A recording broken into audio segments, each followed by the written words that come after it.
Hello and welcome everyone to Samir's last and elastically timed lecture. So in this one, we won't really keep an upper bound, but we'll let Samir finish all the exciting stuff he has to tell us. I think there is a plan afterwards for some people to go for dinner, right? Okay, so maybe those who are interested, just hang around after the talk, and I think we can fix up the details. Okay, so over to you. Okay, so thank you very much. So just to recap the last two lectures, the first one, we discussed the supersymmetric black hole and how to recast that, how to embed that into an ADS-CFT as an ADS-CFT problem. Last time we started discussing this integral, and towards the end, maybe I went a little fast.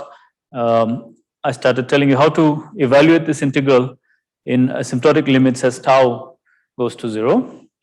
So today I'll pick up there. The first half will be really about evaluation of this integral in that asymptotic limits and other limits to show the different phases of the gravitational theory. And the second half, I want to turn to a completely different, not unrelated subject. The starting point is the same, but a different type of expansion. Okay, so this is really a continuation of yesterday. So just to remind you, we wanted to, the n equal to 4 super Yang-Mills index is an integral over UN matrices of this exponential, and it's completely controlled by this single letter index. This is the same trace that we wanted to calculate, that is this superconformal index, but over a much smaller Hilbert space, okay, the space of single letters. Yeah. So for n equal to 4, in addition to the sigma equal to tau, you have now specialized to all the other. Yeah, so remember that in all these lectures, I was using the n equal to 1 formalism. So there were only two generic sigma and tau in the algebra, then you could have other flavors. So n equal to 4, the algebra itself allows for 4 independent. Right. So I've set those to 0. This is kind of set those to 0 and sigma equal to tau. So this is kind of the simplest, most general index. It's the simplest thing which captures the growth of states. Okay, you can refine it further with these other things. No, it captures the growth perfectly. Why did you say something? The proportionality is not correct. So I understand this. This captures the growth correctly, but there are refinements. When you say refinements, what does it mean? Sorry. So what I meant is that this index, remember, idu clicker work agtilla. The index, remember, was a trace.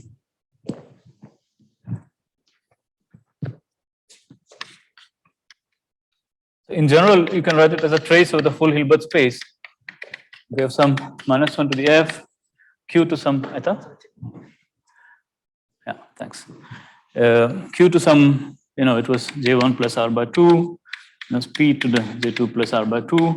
And then I said you could put other chemical potentials for other flavor indices. These are what I call refinements, right? So for n equal to 4 Yang-Mills, you have some SU4 R symmetric group, and there's a bigger super algebra. So if you take all the R charges, you'll have these 2 and 2 more here.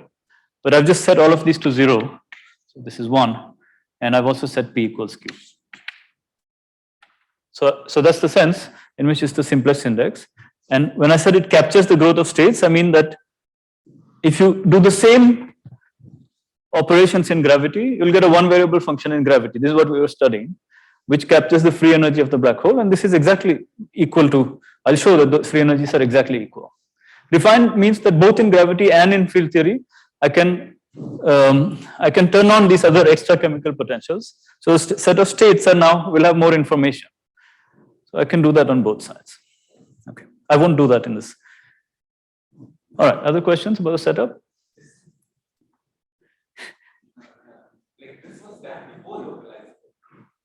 This one. This is known for a long time. This can be calculated in different ways, either in a Hilbert space formalism or in path integral formalism. And it was known, you didn't need localization or anything for this, right? It was just some direct counting of letters. So that's what I said. You can do it in two ways. You can either do it in a Hamiltonian formalism, in which you just do a counting, or you can do it in a path integral formalism, in which there you need localization. There the integral over the full field space localizes onto the set of constant matrices. Right. In the Hamiltonian formalism, as I said 2 days ago in the second lecture, you think of this as some letters, these as the words, and this is the projection on the gauge. Like just a very free picture. I mean, exactly. But it's I mean, I don't know. It's quite a remarkable coincidence. I mean, is that the agreement is sort of, I mean, it's a different calculation. No. The agreement, so the first lecture and the second lecture, the end of the first lecture, beginning of the second lecture was, I showed how according to ADS-CFT, they must agree. They're both the same traces. I mean, I'm talking about the local, I mean, intermediate step, the localization and. Okay, yes, sorry. Yes. Different calculation. That's why I'm just sort of. No, I mean, one way to think about this is also that, as you said, it's a free theory because it's an index. You can compute it in the free theory, and there, in a sense, the localization is just the fact that there is only the thermal mode, so you can interpret U physically as a thermal as the holonomy, and this as just counting because of the Schur formula. The counting is easy to, I mean, sort of. Yeah, but you can think of that counting as this being the generating function for the counting on one hand, but it also being the path integral on the other hand. Okay. I mean, in the path integral, you have some S3 times S1, and you can think of it as some infinite dimensional quantum mechanics if you want, or just some field theory. But the coupling, because of localization, you can take the coupling to 0. Right?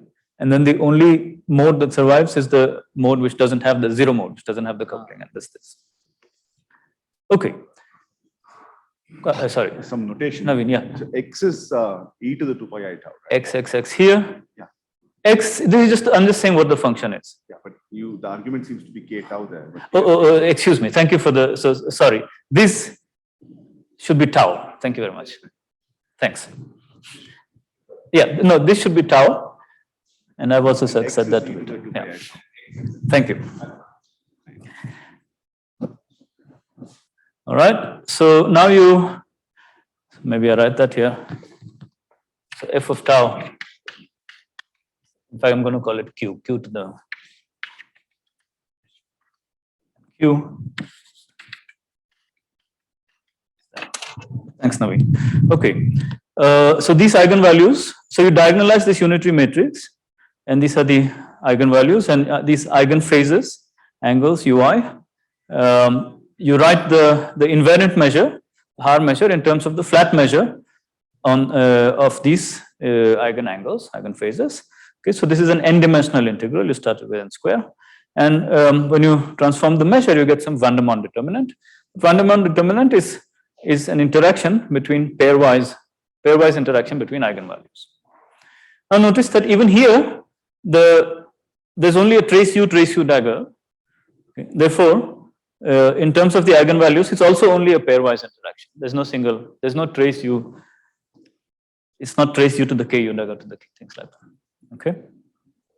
Therefore, the whole matrix integral can be written as this n-dimensional integral with some action which is written in terms of a potential which only depends on the difference of the eigenvalue. I'm just going to call these eigenvalues now, all the other phases. Okay, this ui minus uj. All right, and you have to calculate this infinite product for this f. And yesterday I showed you e to the v can be written in terms of this elliptic gamma function, which is, for when p equals q, this is actually closer to some McMahon function. It's some infinite product. Okay, and in fact, because there are people who like modular forms, usually like theta functions and so on, you don't have this n. That's the difference. It's a big difference. This is a much faster growing function.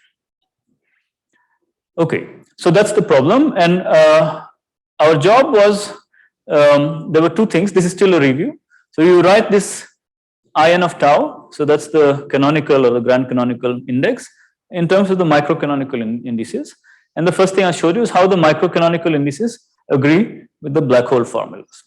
Okay, so last time this we had seen, and then I began to explain analytically why this happens, and a little bit fast I showed you analytically how the sort of average growth appears. Okay, I'm going to review that now, and then afterwards we'll discuss the fine features. And by growth, there was a question of what does the growth mean? So you want the log of the indices to be equal to the entropy, and the limits taken, I mean, asymptotically equal to the entropy, and the limits are either you fix the rank and take the charge to infinity, or you scale both with n over n square being fixed. That's the gravitational or large n limit. These plots, of course, were for this Cardy-like limit. And in the canonical ensemble, this translates to the following: whether the log of the function itself is asymptotically equal to the free energy of the black hole, okay, which we spent the first lecture more than 1 hour deriving. This is the entropy of the black hole. You convert it into free energy after some regularization, and this was the free energy. It's n squared by I over 27 times this cubic divided by quadratic. Okay, and the exponential growth of states here, this s of this entropy, even for fixed n, s of the argument goes, as we saw here, it climbs. That's log of s. E to the s climbs exponentially. That translates to the fact that I of n itself grows exponentially near near some point. Okay, in this case, it's tau goes to 0. Okay, so the singularity of the grand canonical function, okay, is in one-to-one correspondence. I mean, it's a direct consequence of and the other way around of the exponential growth of the entropy. Okay, so we've reduced it to an analytic problem to find whether this I of n has exponential growth near tau goes to 0 of that form, of that particular form. Okay. This form will be sensitive to the side of the n also, right? Yeah. So there you have that set log of mod. Yeah. So in fact, as I already made a comment yesterday, it should really be the full complex number, and I'll show you what happens. That's what. Right hand side part expression. Yeah. You which one? This one. Yeah, you'll see what happens. So that's what. So there are two effects. One is some small sign oscillation which will be observed in the local phase. The other is precisely this macroscopic oscillation. So in fact, in the first lecture, I made an assumption while deriving the Legendre transform that the entropy must be real. And I said, let's just go with it for now. So I said the charges must be real and the entropy must be real. Charges must be real is physical, but entropy must be real is like I just imposed it. You should really talk of the free energy, and if it turns out to be complex, it is complex. That's what will happen. And you'll see. So now today I will erase that assumption, and then this will become much cleaner. All right, other questions? Okay, so now if the black hole growth of states is labeled by a singularity of this log I function near tau equal to 0, you can ask a more general question. Take this function, just study all its singularities, and those other singularities must correspond to other phases of the theory. So if there's other growth of this, okay, it must mean that there is some other gravitational ensemble, like the black hole, gravitational object, which is creating that kind of growth, that kind of entropy. Okay, so the problem to study is this: you study this function carefully and ask what kind of singular behavior is that. Okay, now once you find the singularities, then the Legendre transform tells you that the saddle points, once you include the saddle points in the Legendre transform, will lie very close to the singularity for large charges. That's the standard thing. You write the function, you do a Legendre transform, and when small n is large, then you want some singular growth, and then that should be set off by n tau. So the saddle points will lie close to the singularities. Okay, so now this was our function. I mapped it on this Q plane, and the first sort of mini surprise, by now we have sort of understood it, all of us have understood it here, is that near Q goes to 1, there is no growth. That's probably the first place you look at, but in fact there's no growth. And there is a growth at a cube root of unity. Okay, and yesterday, the last 15 minutes I spent showing why that growth is exactly the growth of a black hole. I'll just review this again because it's a little fast. Okay, so but is the setup clear? Any questions about this? So what I'm going to do is to study the function I of tau. This is the Q plane, the unit disk. In fact, those of you who were at the number theory seminar this morning would have seen very similar figures that the speaker was drawing. And that's not quite a coincidence. So we want to, this is some explicit function that I showed you, and we want to study what is the behavior near these points. Okay. The way to do it, one way to do it, The yeah. previous formula was assuming N all positive. I mean, that previously you wrote down expression for IN. This, Yeah. yeah, here I'd assumed that this entropy is real and positive. Yeah, yeah. So the fact that there is no growth means that there is no singularity means that it cannot be. Yeah, exactly. That's right. Precisely. Okay. So the way to do this is that you zoom in here. So you have to change tau was to tau plus 1 so as to reach a cube root of unity, okay, in this q variable, and then take that new tau to 0. And this change of variables, we also spent some time discussing in the second lecture, beginning of second lecture, how that is consistent with the bulk to boundary dictionary, right? That there's a when you map the gravitational variables to the field theory variables, there's a small change of variables. All right. So then how do we do this? So there are many methods to do this. The first one is really an asymptotic analysis near saddles. You take this function, create some explicit infinite product, and then you write down some expansion of that. Okay, and the expansion looks like this. Okay, here you have to choose some branch of this function and so on. But anyway, it turns out that that has a behavior like 1 over tau square, 1 over tau, etc., with coefficients being functions of z. Okay, R is any rational number, for instance. Okay, R can be 2 or 2/3. And like this, you will get functions of tau and these eigenvalues ui and uj, ui minus uj. Okay, and then you have to evaluate those integrals. And what happens is that when you sort of use these expansions in this potential, you'll get some constant u independent terms out, which already start behaving like 1 over tau square, and you're left with a u dependent integral, which you can solve by saddle point analysis. That's what I showed last time. And there are subtleties in that about what exactly is happening at 0 and so on. This was Svenda's question last time. I'll address this again. But the fact is that you can just do some small saddle point approximation. It's roughly quadratic, and then get the whole approximation. Okay, so this was the idea in these first few papers. And then this was generalized in many different directions. You could add flavor, you could do many things with these kind of methods. And then there was one nice paper by these authors, which here there's a 1 over tau square, 1 over tau. Remember, tau is small. Then there's a 1 tau square, tau square up to infinity. But in fact, these people showed, they did the all order analysis and showed that terminates near the black hole. Okay, I'll pick up on that again. So all these are sort of technical comments which are important. And if you, so if you put that all together, you get this, exactly this f grav of tau, which is 2 tau plus 1 square divided by, cube divided by tau square. Okay, that's roughly the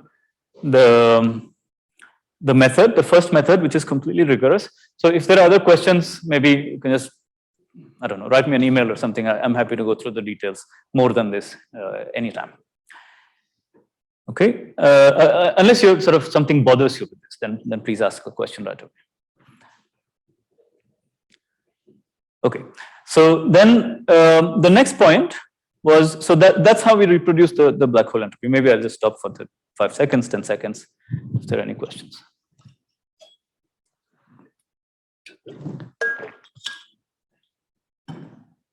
So just to understand, so this is in this, you took a particular limit where all the chemical potentials were equal, angular momentum. Yeah, yeah. So the statement is that a similar analysis holds even when they are unequal? Yeah, when they are not equal, you have to be careful. Like I said yesterday, suppose you have two chemical potentials, sigma and tau. Okay, so the first thing is to have to phrase the question correctly. So when you have two, let's do the microcanonical ensemble, right? So the first question you should ask yourself is, what do I want to check? So there's a function of two integers. And so if you want to ask whether that's equal to some one function of two integers, you know, in which limit is it true? So are you scaling both the charges together or one? Okay, typically you scale both the charges together. That translates in the grand canonical ensemble to some relation between these two. So the simplest thing is Q equal to P. Right. What you can do is also sigma equal to tau. You can study the sort of branches where sigma over tau is a rational number as well. When it's irrational, then there are other analytic subtleties and things happen. Yeah. But the statement is that if you analyze it for sigma by tau equal to the rational number. Yeah, then similar methods work, and you can that completely and it works. People have done that. Yeah.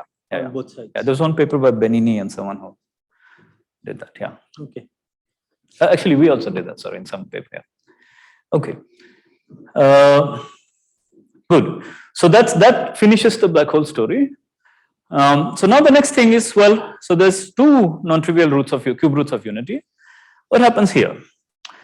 Now, as it turns out, if you repeat the same analysis here, you find that the effective action near that saddle is the complex conjugate of that. Okay, remember this is some complex function, tau is in the upper half plane. And that means that when you add these two, there will be oscillations. Okay, so this was Ashok's question. So f actually is a complex function, and in the first lecture when I derived the Legendre transform, I made an assumption that the entropy has to be real. And actually by entropy you mean the free, when you do the Legendre transform, you get some e to some function of the charges. Okay. Now a priori there's no reason that should be real, and in fact it's not. You get an imaginary part. What you get is something like this. You get d micro is e to the s black hole, that's the real part, times e to the some function t of n, and here you get exactly e to the minus t of n, I times t of n. Okay, so the whole function is e to the black hole entropy times some big macroscopic oscillations.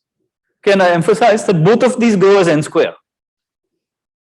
It's not the little fluctuations that I was saying that you have to look at the right saddle. So all that we've fixed already.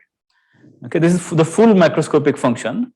So that means that in the full quantum gravity there are these two saddles, and they're macroscopically interfering. And that's the oscillations that we saw in the microcanonical ensemble. Sorry, we have to go a long way back. There. So here you can see. So ignore this, but that's the oscillation. So you see it's log of cosine, so that goes to minus infinity somewhere. So that's the average, and those are those oscillations. Okay, and this function t precisely fits this. Okay, so that feature we've also explained. Okay, then there are other features like this difference for small n that I don't know the answer to yet. This is something to be done. These are 1/n corrections in gravity, quantum corrections that I encourage people to think about it. But there's a little more I want to say about this. Yeah. T of n has a bulk meaning. It's those two macroscopic. Yeah. They have free energies. I don't know. Yeah, I don't know more of a meaning than that. You can calculate this free energy in gravity, and it has an imaginary part. It's not obviously related to some geometric thing like the area. Was for the. No, so that's an excellent question. It's some, as I said, it's some macroscopic phase. No, that's a very good question to ask. What is the geometric meaning of those things? Yeah. Because it's of order n square, you might think that hope it to have it might have a geometry. That's an excellent question. Sorry, the black hole entropy is just that smooth curve. The black hole entropy is a smooth curve. So there you just get a real function. That's the real function, but that's because I sort of forced it by hand. Oh. If you actually do it even in gravity, you have an oscillation. That's what I was saying. If you just focus on the black hole only and ask only for the real part, that's the curve. But if you look at the full ADS thing, there are two. There's a black hole and a black hole bar. And they both have equally growing parts, but opposite phases. Okay, so this is not something we've seen in other like flat space black holes or something. Yeah. So that also has we can write down a metric solution, and it's related by some parity type of symmetry to the black hole solution. Some fields get a minus sign. Yeah, exactly. That's right. Okay, now you can ask. Samit, just to clarify, this T of n, we do not know how to compute on the gravity side. No, you do. It comes out of this. It's the imaginary part of this. The F is always F grav. Sorry, this F is F grav. Okay. So when you calculate the gravitational, so remember we had these regularized saddles, everything was complex. If you just calculate the free energy, you get precisely this function. It's a complex function. I didn't want to stress that. I stressed that, and in the first lecture, I sort of by hand said, let's ignore the imaginary part and just study the real part of it in the Legendre transform. But what is but we do not understand the gravitational interpretation of the More than saying that you calculate the action and it's that. It's like Gibbons and Hawking said that the action, the Lagrange transform of that will be the entropy. Here it's not exactly that. It's entropy plus some other imaginary thing. Okay, I mean, you might have thought, just like the area was a geometric object, you might think there might be something else you can compute based on the geometry. Yeah. If you compute the area for this complex angle, if you compute the area for the complex metric, do you get this dn? Is that the statement? No, the area is always real. Even for the because you have to choose some real slice to define the area. But maybe there is some other thing like that you can do in the complex metric to get the whole thing. So I don't know. It's a very good question. It's worth exploring. So the complex metric solutions I've written in the paper. You can see if there's some nice definition which gives you this. It could be some analytic continuation of something that is usually the area. I don't know. I'm speculating.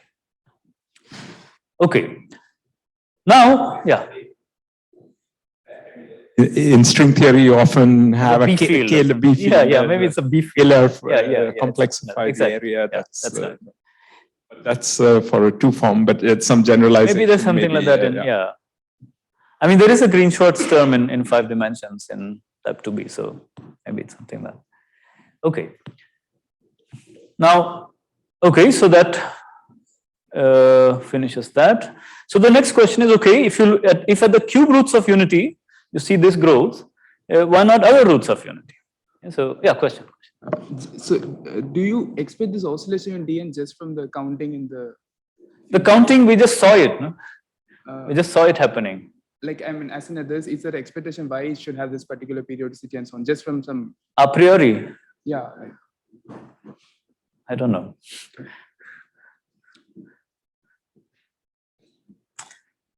Okay. So this black hole and black hole conjugate are the leading.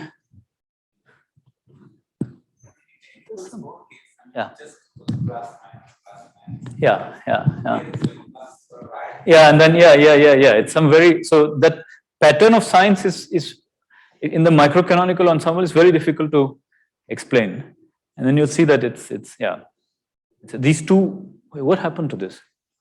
Sorry about that. So the two facts, one is that tau has to be the right variable that'll get rid of some signs, and then this is the really non-trivial part of it. All right, so now you say, well, what about other cube roots of unity? And the answer is that at every rational point in tau, in other words, at every root of unity generically, there is a exponential growth. There is an exponential growth. Okay. And in order to calculate it, you do the similar thing. You take, let's say tau is minus n over n in lowest common terms. Then, so that's some 3mth root of unity. You can zoom in. So you just do the same thing. You say tau tilde as m tau plus n, so that goes to 0 near that exponential. And then you do asymptotic analysis in tau tilde, where sort of these methods are powerful enough that you can do it. So this we did in a paper with Arash, Arabi, Ardehali. And what we found is that the answer is very similar. The effective action at any, let me call it a rational point in tau, is essentially the same as the black hole action. It's n square pi over 27 times this cubic 2 tau, ignore this plus minus for a second, 2 tau plus 1 cube divided by tau square, except that it's suppressed by m. If it were not, then of course you'll be in trouble, because then there's an infinite number of things which contribute the leading order. Okay, so these are all exponentially suppressed, okay, but it has a very nice, beautiful form. And what we found with Arash is that this this perturbative expansion terminates. So this is similar to the old result, but at every rational point it terminates. Okay, so it goes a 1 over tau square, 1 over tau, 1 tau, and stop. Okay, so everything else is exponentially suppressed. But n goes from 0 to m minus 1, little n. Yeah, so n here can be any, that's right. But then there are m such saddle points for each value of Yeah, m? so they don't quite add because there's a small phase. Just wait until here and you can ask this. So this is the, yeah, so this is the full answer actually. So if you put that back, this, what happens is that you have this term and then the tau to the 0 piece, the constant piece, is actually a little bit tricky to calculate for some reason in this method.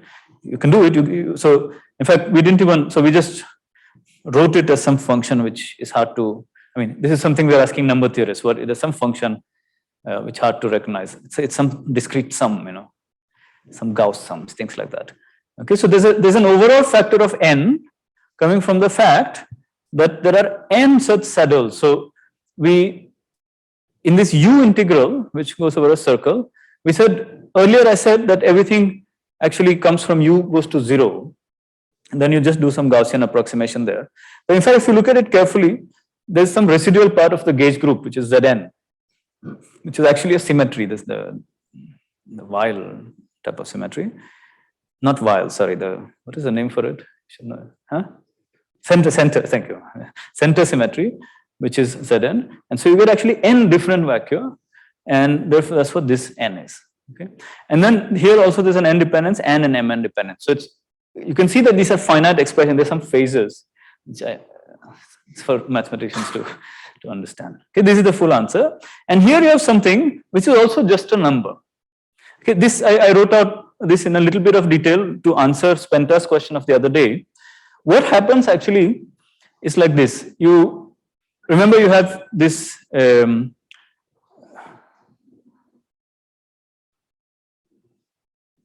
here.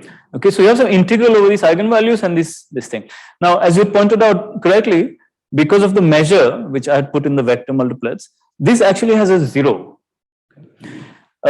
So the way to do it is you take these functions, extract out the constant piece that already gives you the growth. Now, instead of doing the saddle point approximation, you can actually do this a little better. This is what we did with Arash.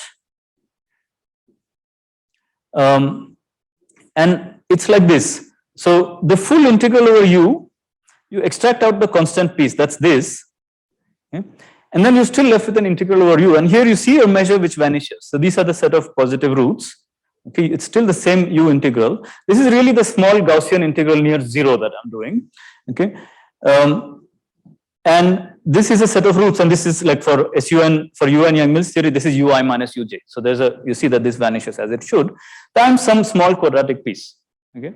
But now notice that, so what we showed in the paper is that that small Gaussian integral, you can extend the contours into the complex plane and basically rotate the contour with exponentially damped error. Okay, this we were quite careful to show. And then you can recognize this as the Chern-Simons, localized Chern-Simons integral. People have calculated this. Sorry, I forgot, I should have put the references, it's in the papers. It's precisely that. Okay, so you don't even need to worry about this vanishing. You just know people have calculated these integrals, and that's precisely equal to this. This is some number depending on n. This is for S3, with this for all orbifolds.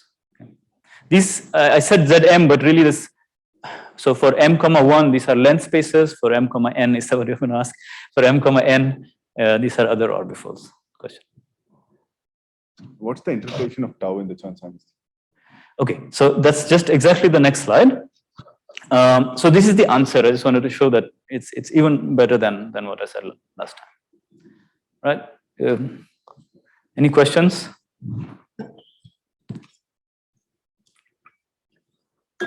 Spenta, if you're there, is that a little more satisfactory? Okay. Yes, I have to think about it a little bit more. All right, okay.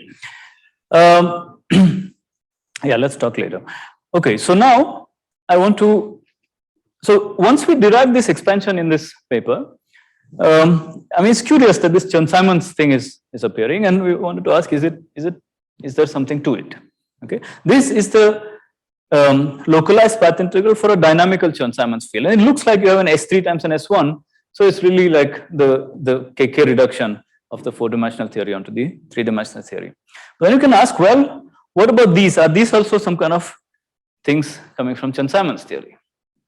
Okay, and people had asked this question before, and in this paper we answered it. There was another paper by Kasani and Kumar-Gotsky on the same day, and the answer. So I'll be brief. It's just one page. I mean, this was the part I could have expanded, but I decided to just tell you the salient points. So it goes like this. So we start with the 4D index.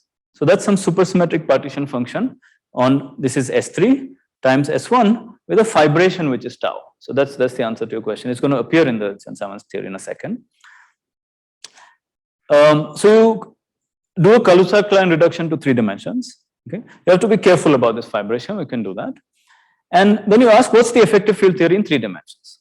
Okay, so I'm just trying to rewrite the problem as a 3-dimensional problem. Okay, the effective field theory, without supersymmetry, this problem was asked in another context in this paper and also before that. Maybe there's some of the authors, maybe here, maybe not. And essentially in 3 dimensions, the most relevant term looks like some Chern-Simons term. Okay, so that was the main. That was not the main. It was one of the main points of this. Okay. And then you can, in this case, you have to supersymmetrize that story. Okay, so these people wrote down some generic, so most relevant terms, and those most relevant terms take the form as 1 over tau square. The coefficients in front, you can think of this as some temperature in the bosonic. Those are 1 over tau square, 1 over tau, etc., etc. Okay, so it's the same expansion that you get, except that if you just take this action and apply it to this problem, the actions given in this paper, and apply this to the problem, you only get 1 over tau, and the coefficient of that is C minus A, which is actually 0 for super Yang-Mills theory. Okay. Well, anyway, let's continue. So effective field theory says what's the form of the action. Then you have to calculate the coefficient. Okay, coefficient you do it explicitly. So this is some circle. It's a small circle. So you just integrate out all the KK modes. You just sum over it. Okay, you know the field content of the theory, so you can just do it. And this kind of a thing was done in this paper, and indeed they had got this exponential of C minus A over tau type of terms. Okay. Then afterwards, this full supersymmetric action was written. So what we did was to take that and apply this to this problem. And the key thing to notice is that apart from the dynamical Chern-Simons term, because you have a supersymmetric S3 times S1, there's a supersymmetric background. The correct way to describe that is you have some background of 4-dimensional supergravity, frozen background of 4-dimensional supergravity. And because it's not flat, there are some off-shell fields that are turned on. Okay, like some off-shell scalar H, and there's an off-shell R symmetry gauge field called AR. And that itself has Chern-Simons terms. So there's some background Chern-Simons term, background gauge Chern-Simons term. There's lots of, so if you look at this paper in the appendix, they write down lots of the full supersymmetric expression. And if you just take that and plug this into our problem, we find a perfect agreement. So the background terms are the important ones for the growth. Okay, those are the 1 over tau square and 1 over tau non-zero terms. And the dynamical terms are the constant piece. That's the dynamical Chern-Simons, which you already saw. And then there's a linear piece, which is the Casimir energy, and then the stops. Okay, so there's a complete explanation of this thing. From the Chern-Simons point of view, there's a small puzzle why tau square and higher do not appear. So that's some non-renormalization theorem in this effective way of thinking about it. So that's another interesting problem. Okay.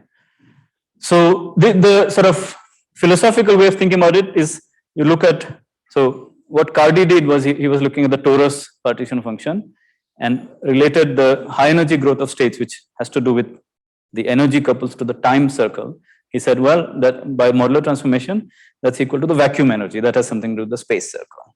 So the question which was around, people were asking was like for S3 times S1, can we similarly relate the growth of states to something on the S3? It's not the vacuum energy, but something else. And this is the answer. That vacuum energy itself, you can think of as some anomaly. And here there are some other anomalies which govern this kind of thing. Okay, so some 3D spatial calculation. Okay, so that's the Chern-Simons story. It was a bit brief, but I hope it was clear. That expression that you showed for tau tilde is tau m. So this Chern-Simons theory, is this a way to understand why all the actions have this particular form? Is that, would you say that? Because it's not obvious, right? That it No, it's not. if it were, it's almost like it's some kind of modular, not modular, but some, I don't know, some funny 1/m modular I'll come to that, yeah. Because it didn't have to have the same form as the original. I completely agree. So it reminds you a lot of modular forms, but I don't think the Chern-Simons theory teaches you about that, because the Chern-Simons theory forgets about the other saddles. You're zooming in on one saddle. It's what it is like, it's like the, I think it's like the spatial part of the analog of modular forms is that it's the most singular term in the Q expansion. There's only one of them. Here you're rewriting that as some Chern-Simons invariant. That's roughly what's going on. Okay, then so all these were kind of asymptotic methods, and it's fairly rigorous. Now I come to large N. So it's the same question of how do you start to analyze the singular behavior and the full behavior of the function. Okay. I should say that there are different types of large N methods. So I'll tell you what I have studied, and then there's another. I'll give brief comments on another nice method, which people call the beta and such like method. First, let me tell you the things that I studied. Yeah. So I said anomalies. So there's all kinds of anomalies which appear. Yeah, that's right. Indeed. But it's not just C minus A, it's, Maybe I'll show you a slide later with the answer. But yeah. The answer is essentially completely governed by anomalies. All right.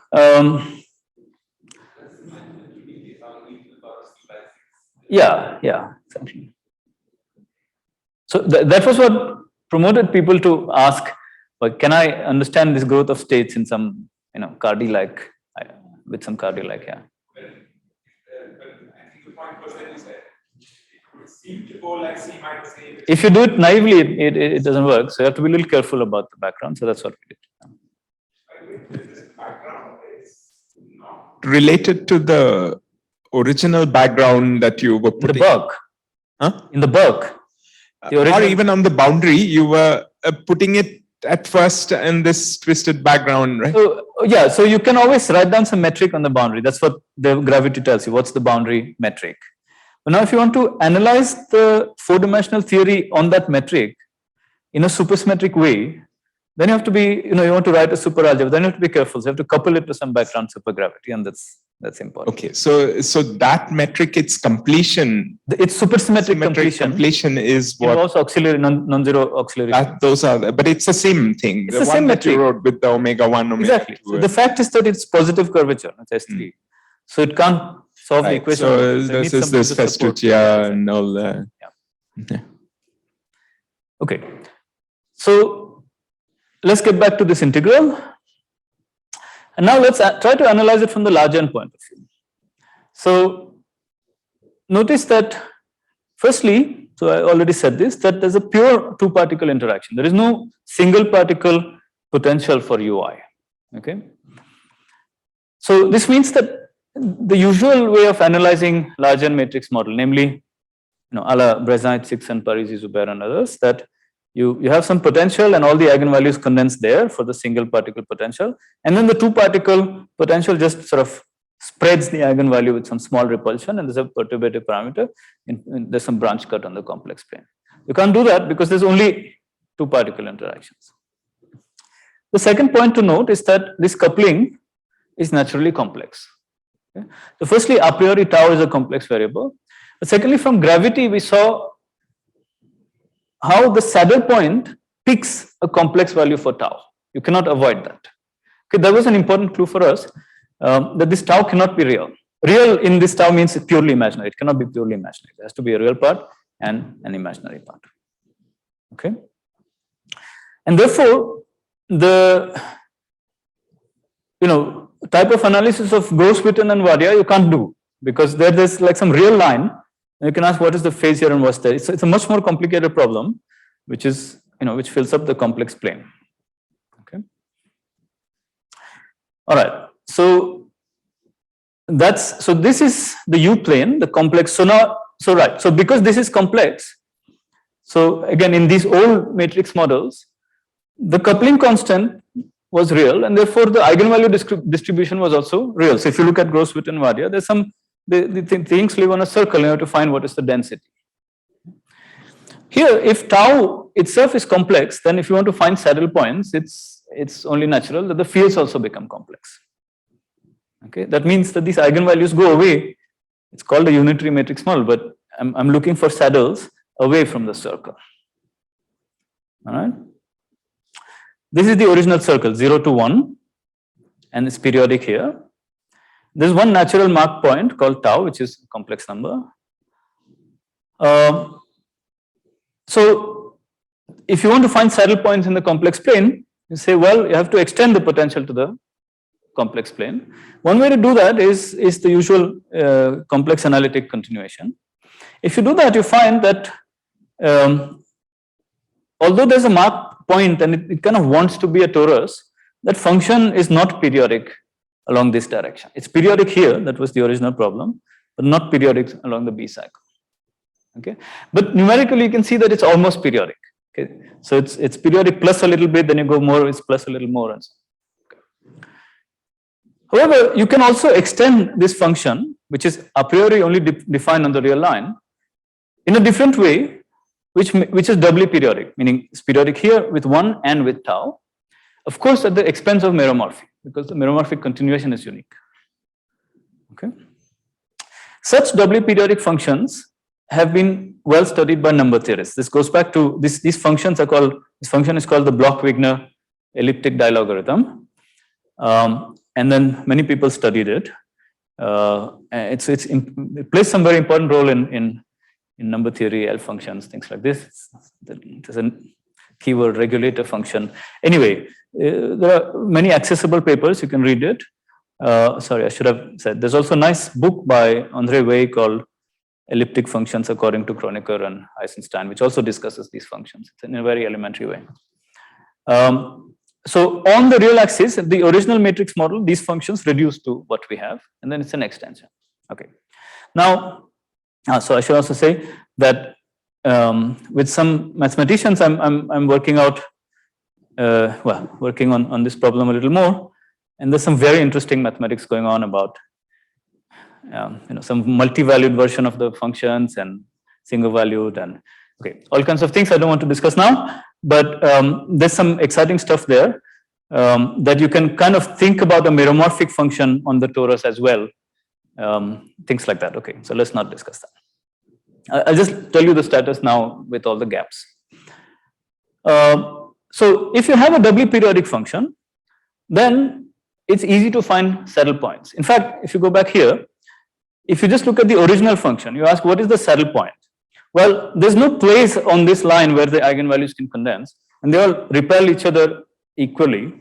So one obvious saddle point is when they're uniformly distributed, because they'll just repel each other on a circle, and it's periodic. Okay, that's clearly a saddle point, and that saddle point was found in the original paper by Suvrat and friends. Okay, that has zero action. Okay. But now, if you have a torus where there's a function which is periodic in the other direction, there's another natural saddle point, which is a uniform distribution in this direction. Okay, so once you have a function defined on a torus, you just pick any cycle of the torus and just distribute the eigenvalues uniformly along the circle. That's a saddle point that we can prove. The issue is that because you're not meromorphic, you have to. It's not obvious that the contour can be deformed like this. Right? You can find a saddle point, but it's not obvious that the original contour can be deformed to this contour. Okay, so that part is the part which is not very beautiful. So in this paper we discussed all of this. So the beautiful part is this part, and I'll tell you why it's very useful. And sort of the little ugly part is that it's the deformation, and we show that at large n, that deformation does not produce errors at infinite n. Okay, that there's clearly more work to be done there, and this is I think will be the nice way to do it. At large n, the original function itself was periodic in tau. Is that the statement?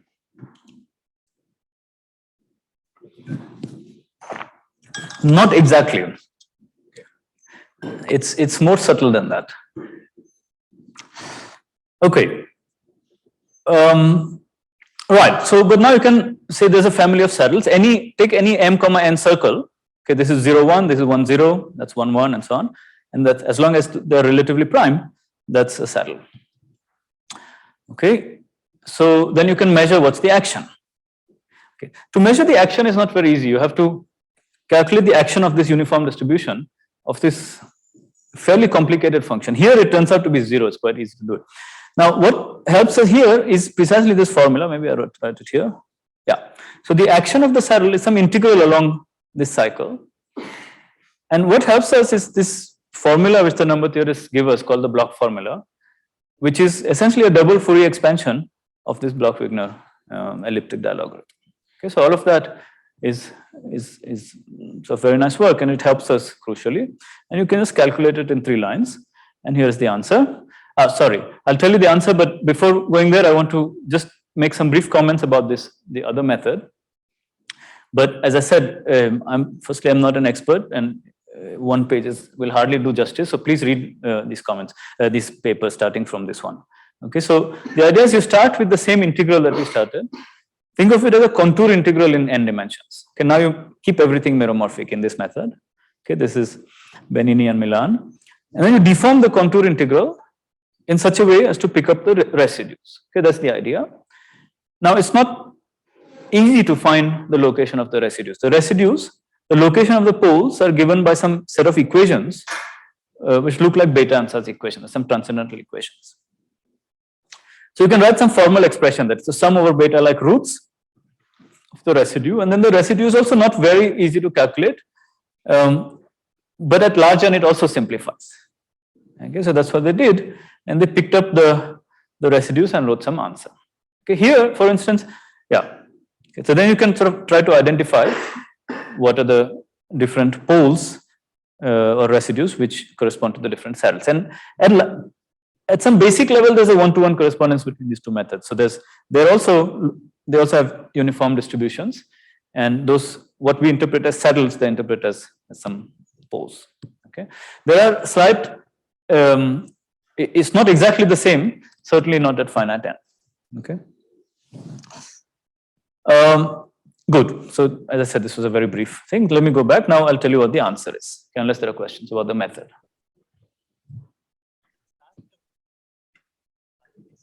Just to clarify, so you said your expansion, this Bloch-Wigner function, is a non-holomorphic. Non-meromorphic extension, but doubly periodic.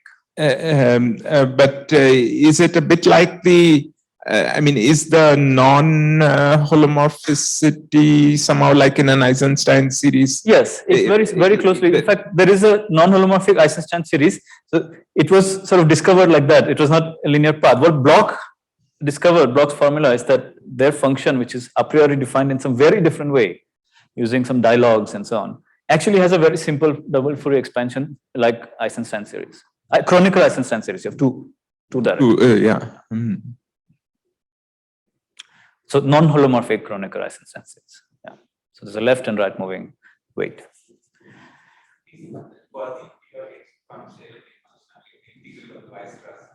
Mm-hmm.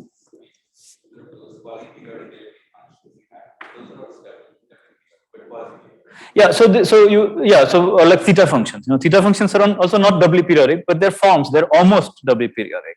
This is not even that. So what happens is that when you go, maybe I very briefly show you.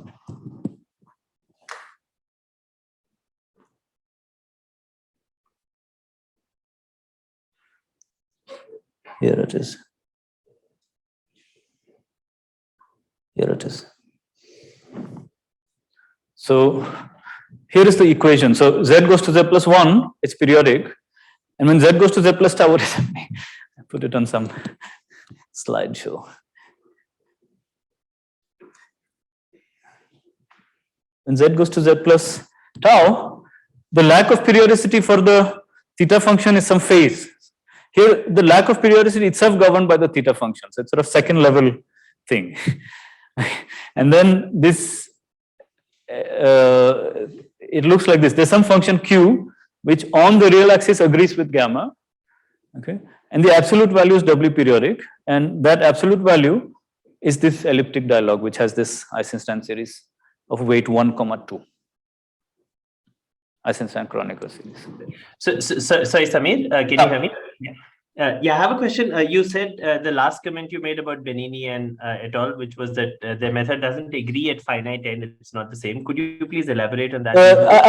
So what I said is that it still needs to be, we don't understand, it's a little hard to, on both sides, it's a little hard to do finite n, and it hasn't been ironed out properly. So I don't know whether it's the same or not. It looks like it's not quite the same, but I'm not sure. I see. It's okay, something to work out. It's not very beautiful on either side. It needs a bit of grunge work. And yeah. Okay, so now let me discuss the answers. So this answer I already showed you with the other method, but now this is a little better presentation. I put some plus minus 1, but you get exactly the same. In fact, we got the answer here first by this method in this paper by with Alejandro Cabo Bisset, and then with Arash 2 years later we got a sort of cleaner derivation of different analytic derivation of that, and then that made us realize something which I'll tell you now, which is so it's like this. So the effective action, as I said, is really this n square pi over 27m times this cubic divided by quadratic plus a constant, which I hadn't emphasized first. That constant I already discussed in this other slide. It's some function of m and n, and there's a log n as well. Okay. This chi1 is some Dirichlet character modulo 3. The 3 is because of the R charge quantization of n equal to 4 angles. Okay. And in particular, the 1,0 saddle is the black hole. All right. Now, this can go in any direction. Now this leads to the question that suppose you have the tau plane, you fix some point tau, and you ask, there are all these saddles, infinite number of saddles, which of them dominates? Okay, so you can just give this question to a computer and ask for a given tau, you ask what is the dominant saddle, and that gives you the structure of phases. Okay, so the answer is like this. So this we worked out in this paper. Near tau goes to I infinity is the ADS saddle that dominates. Then you start to come down towards tau equal to 0. Let's do it here. There's an axis of symmetry which is slightly shifted in my coordinates. This is the same shift tau goes to tau plus 1, that confusion that has stayed. So that's the black hole saddle. So near imaginary tau equal to 0.16, you start to see this. This is actually a semicircle. You don't, I mean, it doesn't look like that because of some scaling, bad scaling I've chosen. Okay, so there's a semicircle. So you hit the black hole phase. This is the, whatever, anti-black hole bar phase. Okay, and they have equal, you can see there's a symmetry. Okay, so this is until imaginary tau equal to 0.1. Okay. Now you go closer to the real axis and you see this extremely rich structure of phases that appear. So you see near every rational point, there is some new phase. Okay, and I mean, of course, we had to cut it off here. We cut it off at 4, 3, 2, 1. Some of this is 0.01. If you go closer to the real axis, it takes more and more time for the computer. So there's some very erratic behavior here. I don't want to say chaotic, but it's some very rich kind of phase structure. Okay, and in this, so the black hole, this is the black hole saddle, this is the other saddle, and these are these MN saddles. Okay, so these are the supersymmetric phases of Yang-Mills theory that I was discussing. I have a question. Please. Samir, I have a question, please. Please. So these two big saddles look like they are symmetric. Yes, they are. These smaller, but the smaller ones are not. Yeah, sorry. So I'm happy you picked it up. Actually, everything is symmetric. This is just some bad computer approximation. It's something to do with the coloring actually. So so we didn't figure out, if someone can help me with this, somebody is good at computers. If you did the right coloring which is symmetric around this, you would see the perfect symmetry.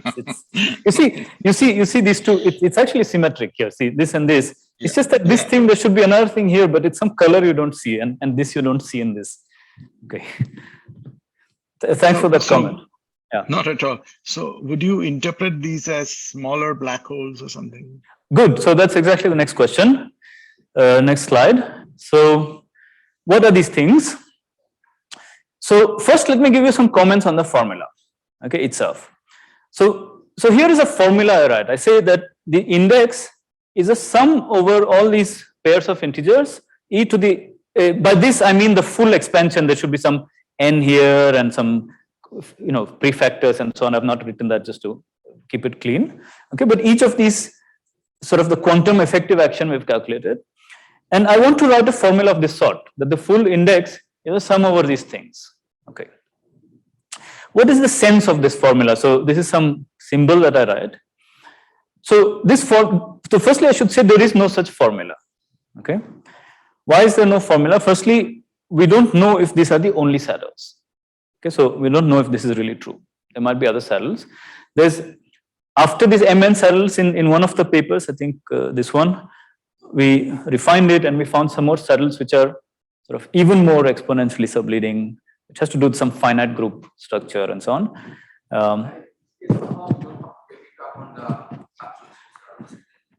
No, this is the fluctuation around the saddle. Yeah, so that this S effective is the quantum effective thing. Okay. Now, so firstly, this we don't know the full thing. But suppose you say that these are the only things, it's still not convergent, or at least we don't know that it's convergent. Okay, so it's not an exact formula. The sense of the formula is the following. So, however, there's some truth to this, and the sense is this, that when tau goes into any one of these regions, okay, then you pick the one that dominates, then it's exact in perturbation theory, because we got this all orders in perturbation theory which terminates. Okay, but that means that there are non-perturbative effects coming from the other saddles. So in perturbation theory, it's exact in a certain chamber, and plus non-perturbative effects of all the other guys. Okay. Now, so yeah, complete asymptotics around each saddle. But now, if you take the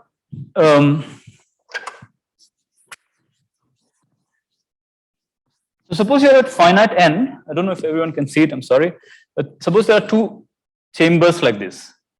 Okay, there's this, and then there's some new chamber which is this. Okay, so when you're here very close to the edge of one of the borders, then clearly the non-perturbative effect from the neighboring saddle is also big, because you're almost into the other chamber. Okay, and this you can see that there is no uniform approximation. So the answer, how much this is suppressed, depends on how far you are from the boundary. Okay. However, if you now take n goes to infinity strictly, okay, then this thing is completely suppressed, however close you are. So then there's a uniform suppression. Okay. This is the standard story that the phase boundaries get sharp at n equal to infinity. But here you have complete quantitative control over this statement, and you can check this on the computer. Okay, so at n goes to infinity, this becomes a better formula, and there the formula has the sense that tau, the only sort of functional dependence of tau in this is the chamber dependence. So that tells you which one it is, and then you have a complete expansion. Right, this way. Yeah. We are basically assuming that the original integration formula can be default to the process. Exactly. So then that's yet another reason why it's not a formula. You have to study some Picard-Lefschetz theory, which, I'm really far from that. Yeah. Yeah, so when I once made the mistake of telling some mathematician that I have a formula, and then I suffered for 2 weeks after that. Okay, now, so this I emphasized that the precise larger limit is not understood by any method. So what I mean by this is, if anyone wants to think about this problem, one of the goals is this: take tau equal to 0.1 plus 0.23 times I, calculate the function numerically by this and by whatever formula you have, and show that there's an agreement to as much accuracy as we want. Okay, there's no method which does this. Okay, because every method has, so in the beta ansatz, it has its own limitations. We don't know all the saddles, all the poles. We don't know the anyway. So this is a statement I will stand by. Okay. Now to your question, what is the interpretation? Now the interpretation in this paper with Alejandro, we had almost sort of we made some comments If you look at the answer, that should tell you the interpretation. This part looks like a black hole, except that there's a 1 over m suppression. Okay, this is clean 1 over n suppression. So the simplest answer to that, it's an orbifold. Okay. So it's not smaller, well, it's kind of smaller, but smaller, it's really an orbifold. And these orbifold solutions in 10-dimensional supergravity were written down in this paper. Okay, using some previous work. And now notice how similar it is to the ADS3 fairy tale paper. Okay, that the whole index can be written as a sum over different saddles. One is the black hole, other ones are sort of images, some orbifolds, and it's also all labeled by one set of, by the rational numbers, by 2 integers, 2 coprime integers.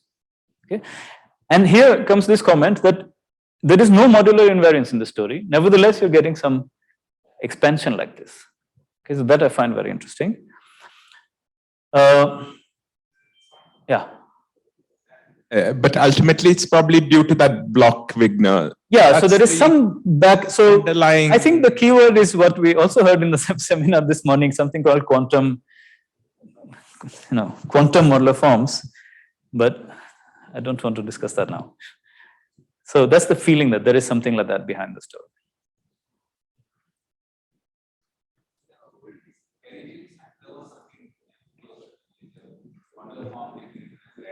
Exactly, exactly. So that's some Poincare series which is completely well understood for the ADS3 case, and it's convergent. It's a perfectly good formula. Yeah, it's a formula. You have a function here defined as some Fourier series in Q, and you can rewrite it. No. So that's exactly what we're doing with Garofaliri Senzaki, trying to sort of understand this in this case where there is no modular invariance. All right. Very, very briefly extensions, then I want to get to the other one if I may.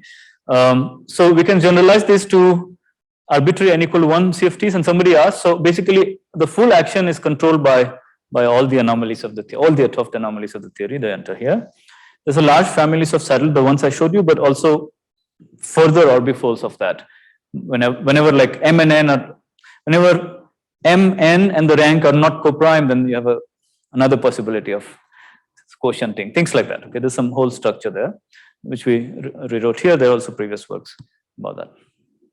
Another direction is, so for ADS3, there is this expansion in, mn saddles, like set of rationals. ADS5, I just convinced you it's like that. So whatever ADS4, so that's some work with Alejandro Cabo Bisset and Pietro Benetti Giannolini, which is hopefully will finish very soon, which is the same story essentially. So here we study ABJM theory and 4-dimensional gauge supergravity. And again, there's a structure of universal saddles. On the boundary, it's when some chemical potential approaches a rational point. In the bulk, we found orbifolds of M theory, ADS4 times S7M theory. Okay. How much time will I get? So now I want to completely change topics and stop share, and then I have to start sharing again, I think.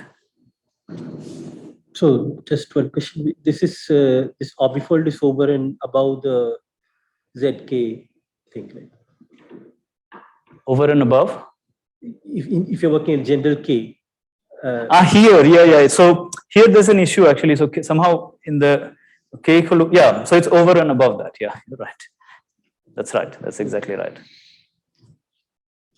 Okay, so can I just take a 1-minute break while I ask for questions? Maybe I'll just get some water. Yeah. Yeah. Summation that you showed labeled by the saddle symbol.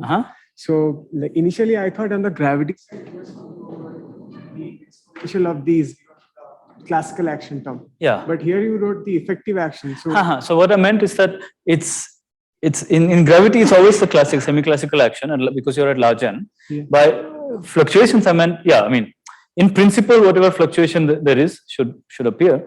But from the matrix model point of view, you can actually calculate it exactly. It's in a perturbation expansion in 1 over tau. That's what I mean. That's on the CFT side, yeah. Yeah. Gravity side, we are still. So far, we know how to calculate the effective action. I mean, the large n classical action. Then you can see immediately there's a log n. So sorry, I should have looked it up. I don't know exactly what the status is, whether that has been derived or not. Some people are working on it as some on-loop correction and things like that. Should we just wait for Ashok for 30 seconds? Yeah, yeah.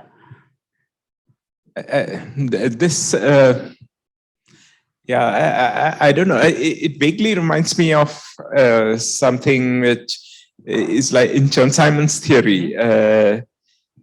There's a Minowitten theory dual to the and you can express things in terms of the conformal blocks which are modular invariant. Yeah. The underlying SUN level K. But once you do the integral, the path integral, what you get again for the sphere, for instance, the 3-sphere, is a McMahon function like. Yeah. So in terms of the same Q variable, so so it's almost like somehow maybe this is what the Zagiers, I don't know, this quantum form. So somehow there's some way of taking a modular object and getting something which is not modular. But no, so yeah, if you have modularity, that process is well understood. So that was the ADS3 example. Like, and that applies to all kinds of. But there, they're both. Everything was modular. I mean, the space-time partition function is modular invariant. After summing. After summing over all the images. But here, it's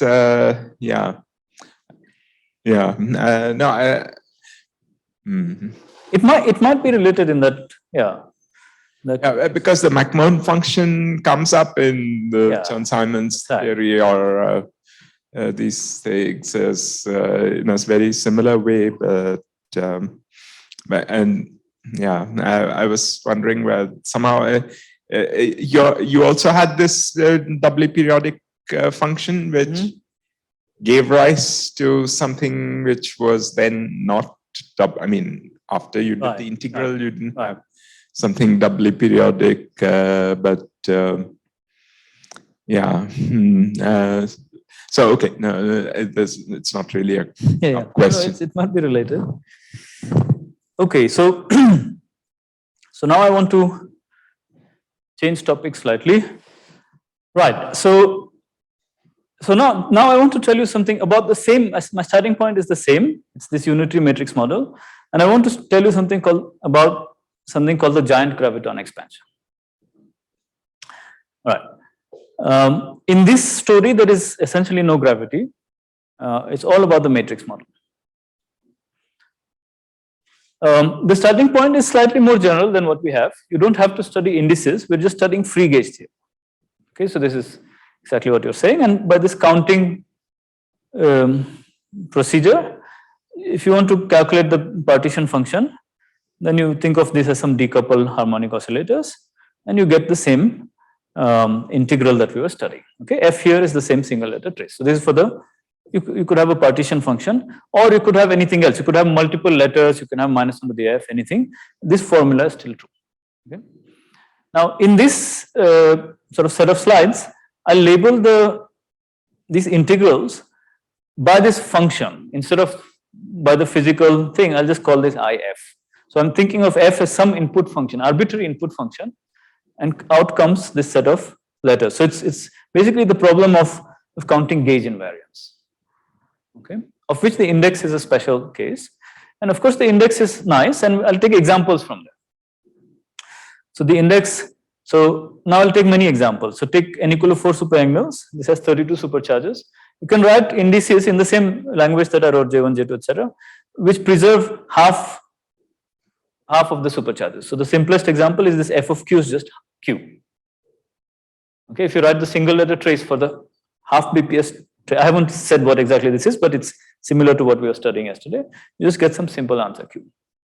Okay, or you can study something called the Schur index. In that case, the single letter index is 2q over 1 plus q. Okay, in each case, this trace has some things to sort of make it appropriate BPS. Okay, and then this is the 1/16th, our favorite example, 1/16 BPS. These are the 3 examples I'll study, but in fact, my whole story here is valid for an arbitrary function f. Okay, so it's a kind of a mathematical story. Any questions? Yeah. Correct to think about English here as kind of this is the partition function, but for this kind of Well, with the minus on to the f. yeah. So the partition function for half, so you get only half. Yeah, I mean, the way I think about it, this trace is over the full Hilbert space, but that if you evaluate this trace on the full Hilbert space, the answer is the same as trace of this on the half PPS operator. The half PPS is particularly easy. Think of super Yang-Mills. Okay. You have three scalars, complex scalars, x, y, and z. So if you pick a certain direction for the half PPS, it's just one complex scalar. It's the only half PPS object. That's Q. It's just one field. Okay. So similarly, you can do the others. Okay. Now, in the last two lectures and the half of this lecture, what we've been trying to understand is the asymptotics of these indices. Okay. So here I've shown you, again, this is U2, U3, U4, etc. And this is the graviton, the same trace in the graviton. This is 1/16th in the graviton gas, in the Hilbert space of the graviton gas. Okay. And what we sort of understand now is that these microscopic integers fit and latch on very nicely to the black hole entropy formulas. Okay, in gravity. And so you see, I could go only until 100, and really the entropy formulas should be valid for very large.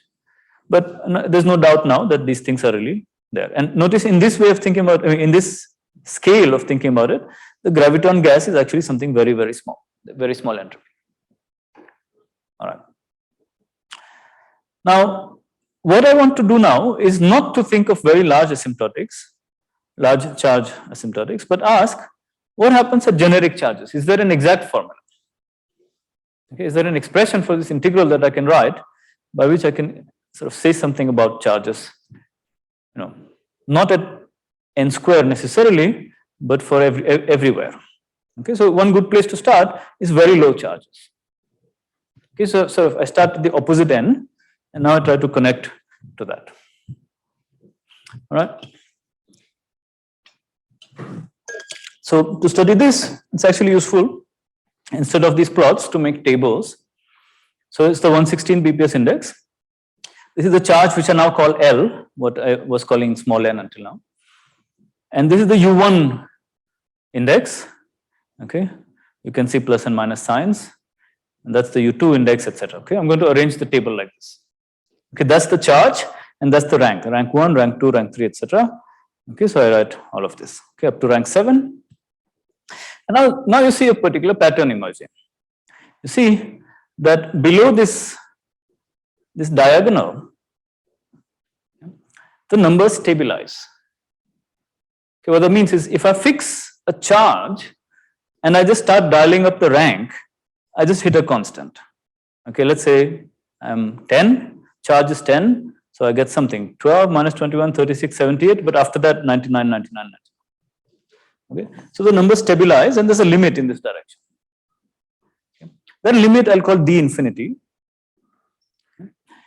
And that limit we understand very well because that actually is just the graviton, the same index on the Hilbert space of graviton. So it's not obvious, but for people who have thought about it, they know this fact. This was also in the original paper, people of Subrata and friends that found this fact, although they didn't quite state it like this. But essentially, it's the same fact that if you fix the charge and ask for infinite rank, it means that you're saying that the size of the matrices are infinite. So there are no trace relations. If there are no trace relations, it's just a free module. You can calculate. It's very easy. And that you can check that free module essentially is just generated by the global symmetries of the superconformal theory. Those global symmetries are the same as the global symmetries of the ADS theory. And therefore, you can show that that's the same as the graviton gas. Okay, those graviton gas has been already calculated a long time ago by Gunaydin and Marcos and friends. Okay. All right. Now, the same is true if you look at the other indices. These are 1/8 BPS index. So again, there's a diagonal and there's stabilization. Okay. And this is the gravitational answer. You can also check this. And this is the 1/2 BPS index, same story. Okay, stabilization, gravitational answer. All right. So now you ask, one question is, why is there this stability? Why does it happen? The answer has actually nothing to do with indices or anything. It just has to do with the fact that you have a matrix model of this type. Okay? So it's not about supersymmetry. It's just a feature of all unitary matrix models like this for any input function f. Okay, so here's the proof. So this I wrote out in this paper. I think this is essentially, this also was known to some subset of mathematicians and physicists. These papers sort of were inspiring. But let me just run you through my proof, because the techniques are nice. So the first thing to do is you have an integral over this unitary group, and here you have trace u to the k, trace u to the minus k. Okay, these are what are called power sums. Okay, because in terms of the eigenvalues, it's u1 to the k plus u2 to the k, etc. There's some kind of symmetric polynomial, and that symmetric polynomial you can rewrite in terms of characters of, because the characters of un form a basis. So you write this trace u to the k in terms of characters. That formula has different names, the Frobenius character formula.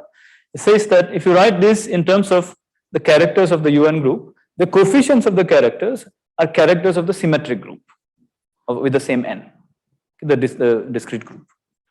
Okay, those I call chi. So lambda and mu are, so the symmetric group characters, the conjugacy classes are labeled by the partitions of integers. So lambda and mu are the partitions of integers. Okay, and so I think of any partition of any integer as 1, so it's 1, 1, 1, 1, r1 times, 2, 2, 2, 2, r2 times, etc. And z lambda is some function of that partition, and f lambda of q is f of q to the r1, f of q square to the r2, etc. Okay, partition means this must terminate somewhere. Okay, so this from doing that, you write it. So you'll have characters of Sn times characters of un, and then the characters of un, you'll have 2 of them, and using some orthogonality relation in the un group, you can integrate it out, get a delta function, and you're left with something that is no integral. Okay, what you're left with is 2 sums over partitions. Okay, one of the sums is unconstrained, your sum over all partitions. The other sum has a constraint that the length of the partition should be at most n. Okay. This is also not surprising, because after all you have a un group.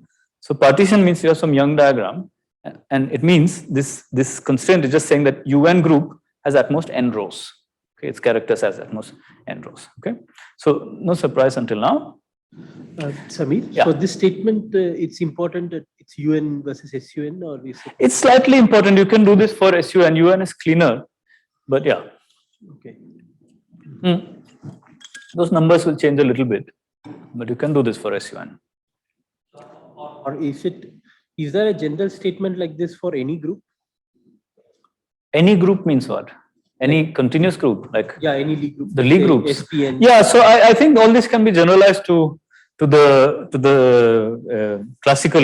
I don't know about the exceptional groups, but classical Lie groups you can. I mean, after all, there will be some projections. Yeah, people have studied this. I haven't seen it, so it might be. If there's some student who wants to pick it up, it's a nice exercise. Yeah. Okay, now you take n equal to infinity. At n equal to infinity, this constraint goes away. So you sum over all partitions also for mu. Okay. So if you sum over all partitions in mu, then there is the second orthogonality relation in the symmetric group, which says that will give a delta function. So essentially this whole thing becomes 1, and you're just left with one sum.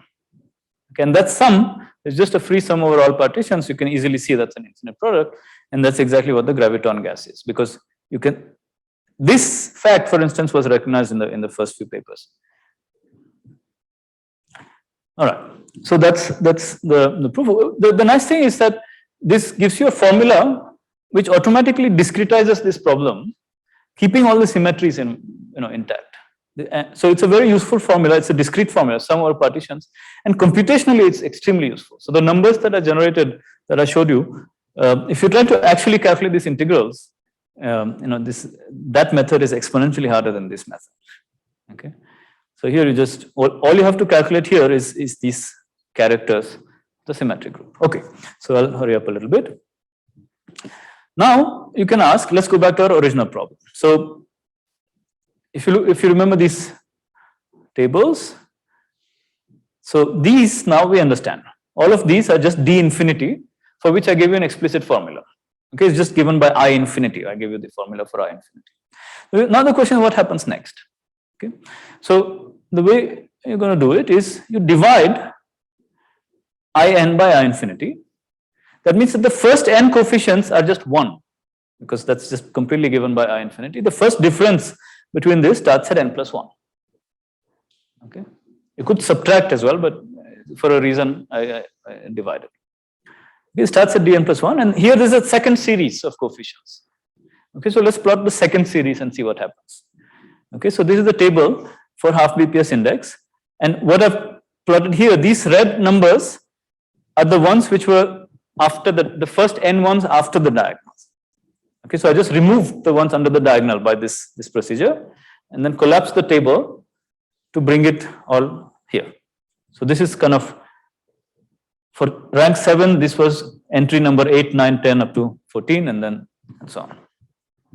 Okay, and you see that these are also constants. They're all just -1. I mean, it's more than a stability.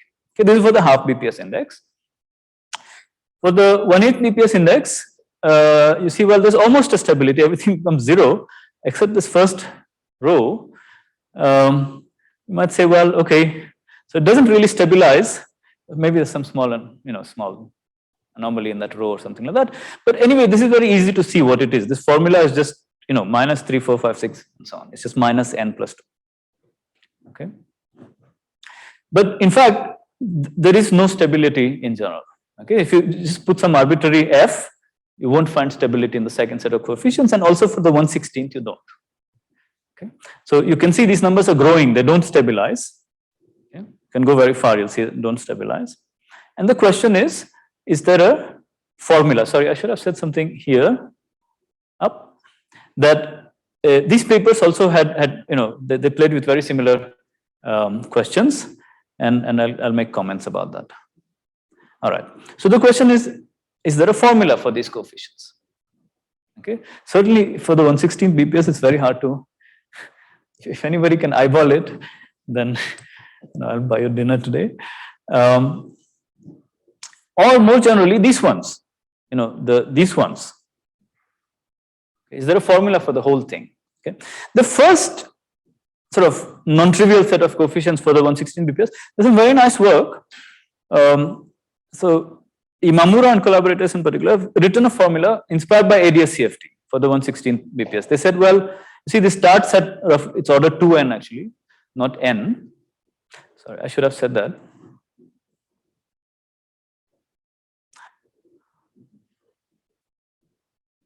So nobody stopped me. So here the diagonal is really at n.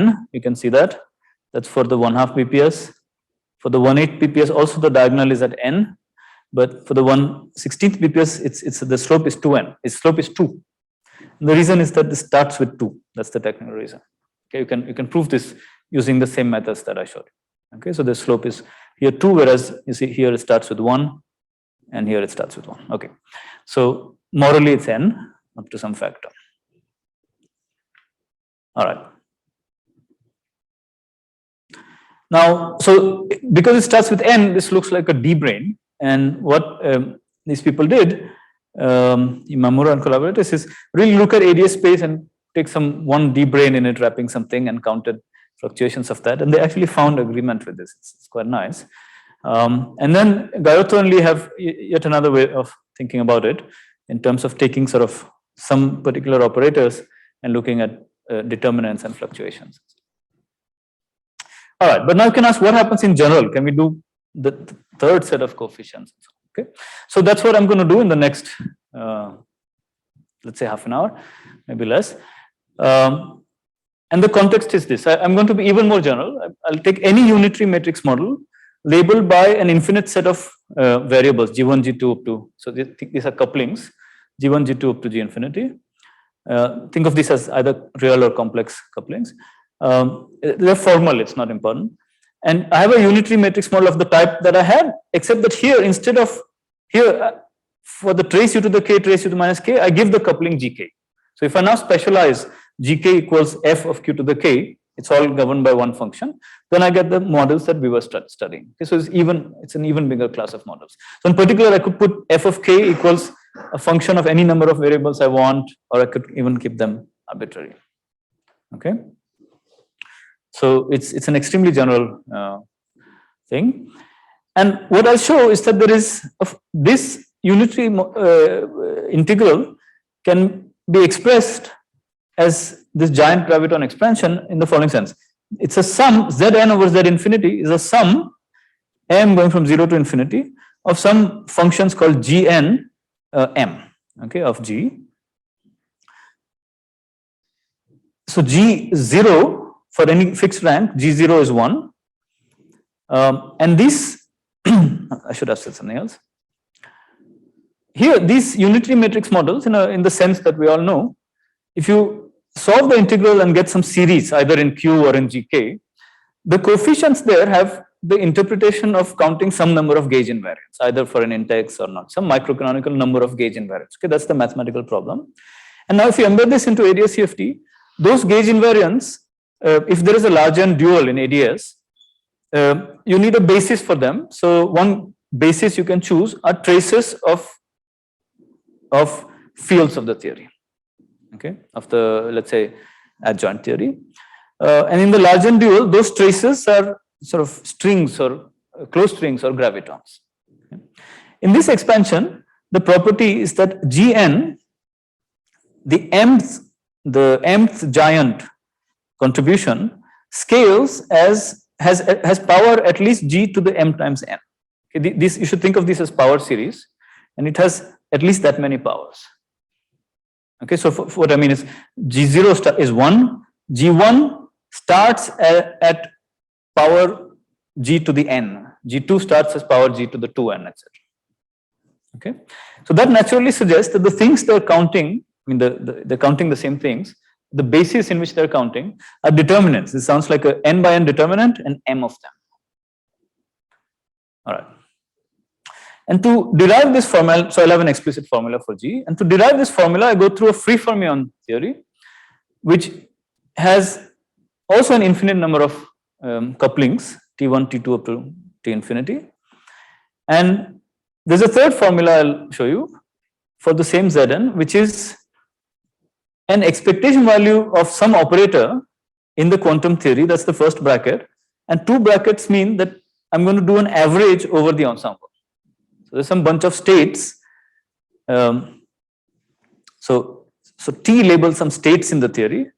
Okay, sorry, I said couplings, but so there's a free fermion ensemble whose states are labeled by T. Okay, and I take some quantum expectation value for certain operator in that state labeled by T, and then average over all the states T. Okay, T is a continuous variable with some Gaussian weight G. Okay, that's the sense in which an ensemble average. Okay, these are the three types of formulas I'll show you. Right.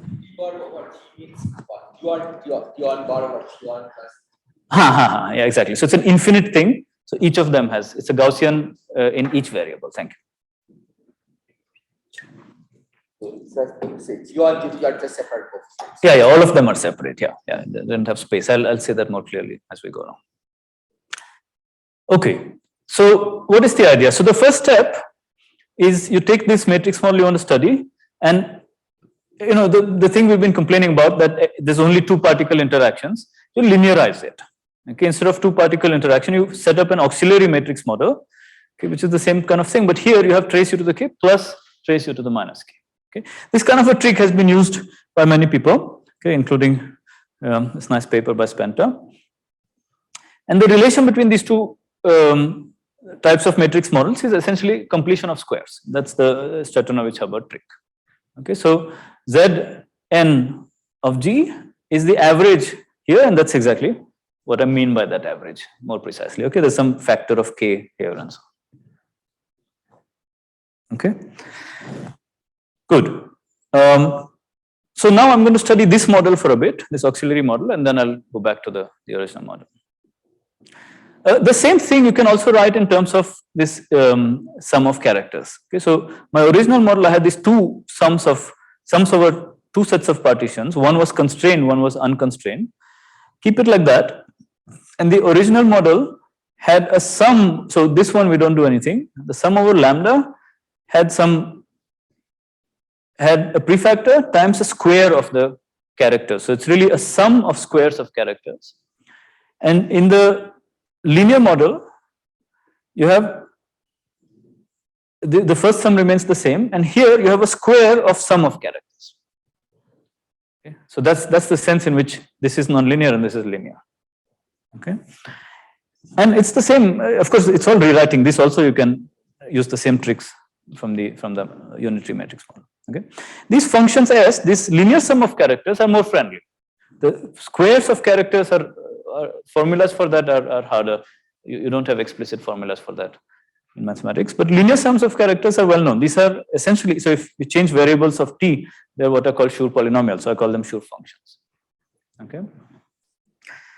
Good. So that's what we want to study. It's a sum over all partitions of squares of these Schur functions.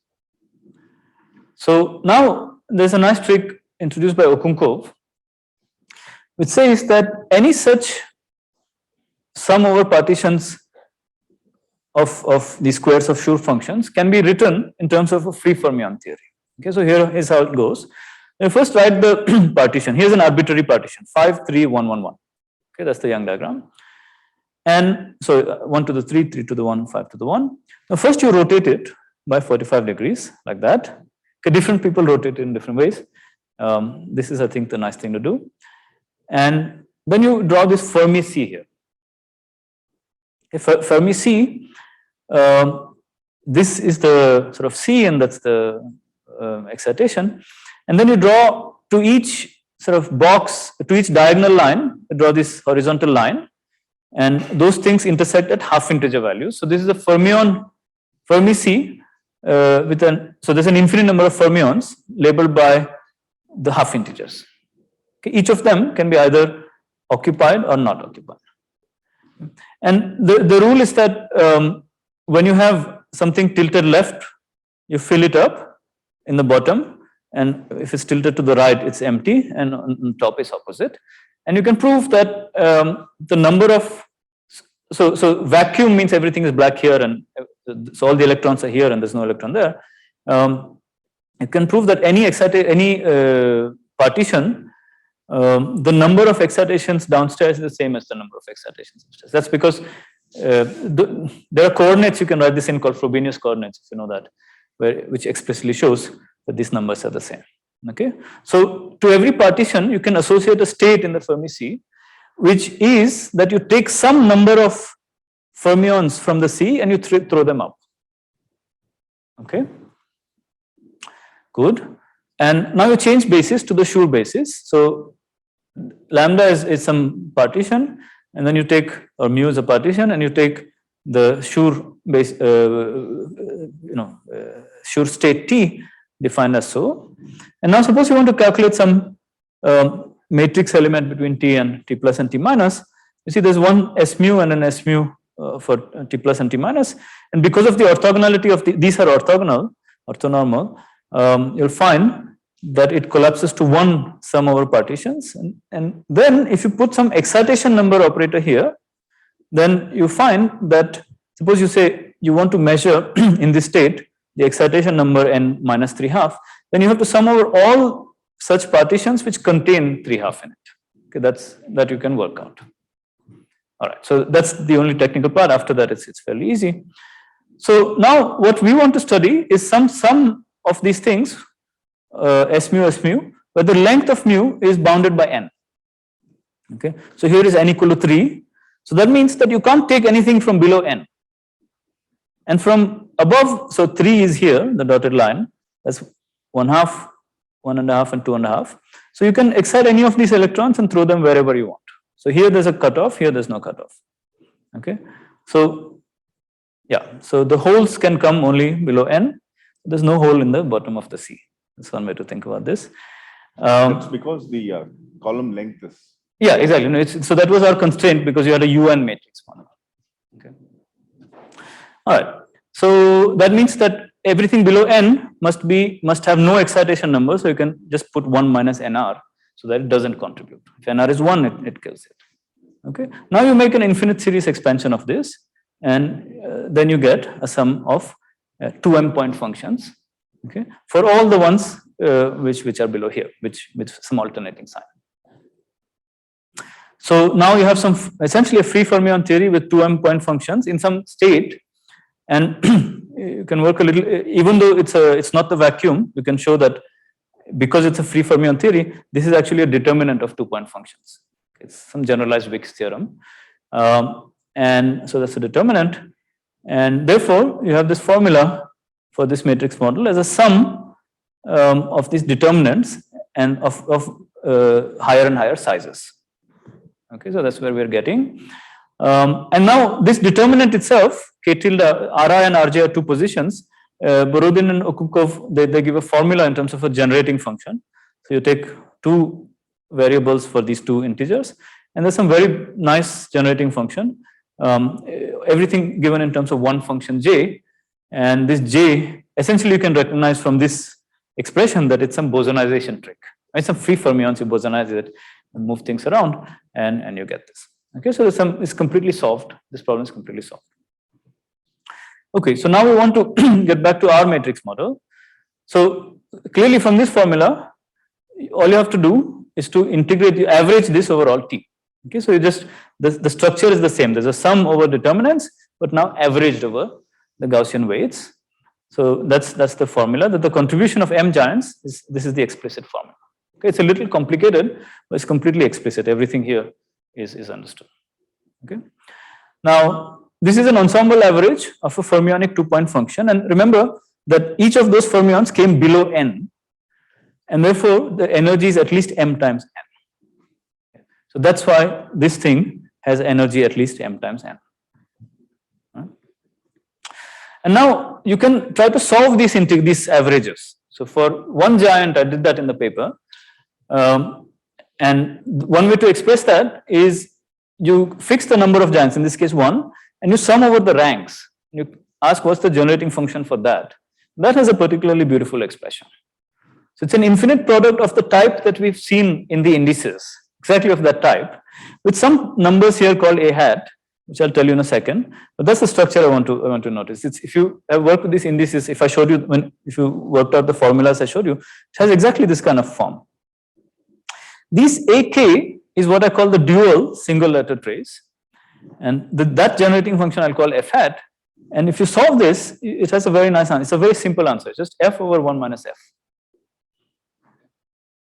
So this is a completely explicit thing, and that's the full formula. Okay. So the idea is that, yeah, f is the original single letter index, and it's a very nice, very simple relation between the dual single letter index. So here I'm fixing the number of giants and summing over the ranks, whereas here you fix the rank and sum over everything. It's just 1 minus f hat is 1 over 1 minus. Yeah, exactly. But this just comes out of this Gaussian calculation. I'm not, that's the thing I wanted to. You just do this calculation, it just comes out. Okay, so we can check this. So this is IN half BPS. So the half BPS index, actually, you know everything about it. You already know how to write it in this way, and you can just check that this my formula is correct. So this is the actual index, and this is my formula. And you see, until the next n, that n sometimes becomes n plus 1, or that thing has to be done carefully. Basically, it agrees until where it's supposed to agree, n equal to 2. So in this case, I think it's n plus 2. It's supposed to agree to n plus 2. So 1 plus 2, 2 plus 2, 3 plus 2. Yeah. All right. But the formula also applies to things that we don't know. So the 1/16th BPS index. So these were the red coefficients that I said I would like a formula. Here's a formula. Okay, so until where it's supposed to agree, it completely agrees. And this is here. Now the second giant should be added in order to get this. Okay, so it just works beautifully. I mean, there's a proof, but it's also nice to check this numerically. Okay, I think I'm essentially done. So I want to call attention to this fact that the new index formula is like the original index, This reminds you, maybe it reminded me of this level rank duality in Chern-Simon's theory. It's something like that. I don't know what it means physically to introduce a chemical potential for the rank. Okay, it's something formal. Right? I'm just summing over all ranks, but if you do it, yeah, then you get something like this. I mean, you don't have to take that seriously. You can just look at the Fourier coefficient here, but the fact that this generating function is so nice, it's asking for some explanation. It's like taking a gas of D3 branes, right? It's like taking a gas of D3 branes. Exactly, that was my point. So the obvious guess is that you take ADS5 and look at the BPS giants in them. Those are D3 branes, and that should be the formula for one BPS giant. That has been checked, as I said, in these papers. I mean, checked meaning they did it first. So they kind of guessed it. It's a very nice result.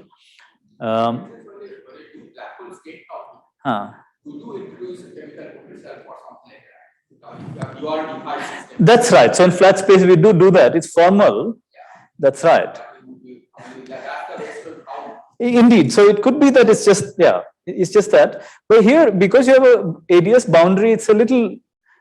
I mean, it'll be. I don't know. Maybe it's just formal. Maybe it's just formal. I mean, you know about in ADS3, Lawrence Eberhard. Yeah, I was just going to make that comment. Exactly. Right. So, so that's that. Yeah. Sorry, these people, they showed that F hat is. No, what they did was this was much before my paper. They took this D-brane and quantized it, and in the probe approximation, they calculated the index, and they knew the original index, and they matched it to the first n coefficients. So these numbers they reproduce like that. So what I'm saying is that it's true in some sense that it's not exactly written in this form, but that part must be true. But now the question is, what if you take a stack, like some small stack of probes? Then do you get my formula? And also, can you sort of refine it in some nice way? So that's my guess that my formula for M giants is really literally M giants in the bulk. Now, maybe I don't refer to that, but let me see all the comments what I have. Yeah. So one comment, sort of more philosophical, is that Rajesh has this idea of open closed open duality, which I think is based essentially on this example of low dimensional string theory. So there's a closed string theory which lives in some 2 or less dimensions, and then there is the double scale matrix model, and there's a finite rank Kontsevich matrix model. Okay. And both of them are open string theories, and Rajesh has this beautiful picture of filling in faces or dual faces. But if I forget about that, just focus on this. One of them is double scale, one of them is Kontsevich, so finite rank. That's a lot like the story, that the original Super-Yang-Mills theory is like this, and this thing is also, what I'm showing is also an open string theory, but of this sort. Okay. And so I like to, these matrix models were solved as some moduli space problem. So here, like, the moduli space should be the moduli space of giant gravitons. I mean, you're quantizing that. That's really what's going on.